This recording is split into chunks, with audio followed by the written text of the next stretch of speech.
आज आपलं Ayush classes YouTube चॅनलमध्ये स्वागत आहे। आज आपण बघत आहोत इयत्ता 4थीचा स्कॉलरशिपचा पेपर।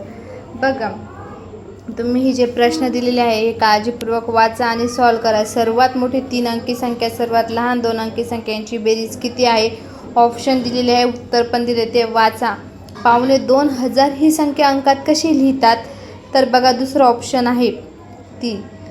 तर 11वा प्रश्न, 1 डझन केळीची किंमत 48 रुपये असल्यास एका केळीची किंमत किती? प्रत्येक प्रश्न वाचा, प्रत्येक प्रश्नाचं उत्तर बघा आणि तुम्ही हा पेपर लिहा, सॉल्व करा।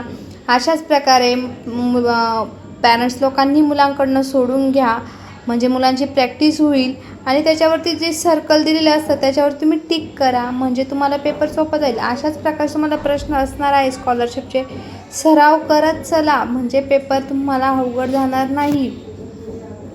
तुम्हाला बुद्धिमत्ता असो, मराठी असो, इंग्लिश असो, कोणताही पेपर असो, त्याची तुम्हाला प्रॅक्टिस करावंच लागणार आहे, म्हणजे तुम्हाला पेपर चांगले जातील। बघा, एका हातात 5 बोटे असतात, तर त्याची संख्या काय आहे?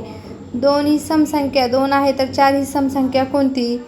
प्रत्येक प्रश्नाचं उत्तर मी दिलेलं आहे, ते तुम्ही वाचा। प्रत्येक पॅरेंट्सने मुलांकडून सोडून घ्या, म्हणजे मुलांना पुढे जे स्कॉलरशिपचा पेपर आहे 26 तारखेला येणारा पेपर, तो कसा सॉल्व करायचा, कसा आहे, तर त्याचा हा नमुना आहे तुम्हाला मी दिलेला। त्याच्यासाठी तुम्ही चांगला अभ्यास करा आणि सर्व प्रश्न सोडवताना मुलांना OMR शीटवर गोल भरण्याची सराव करा।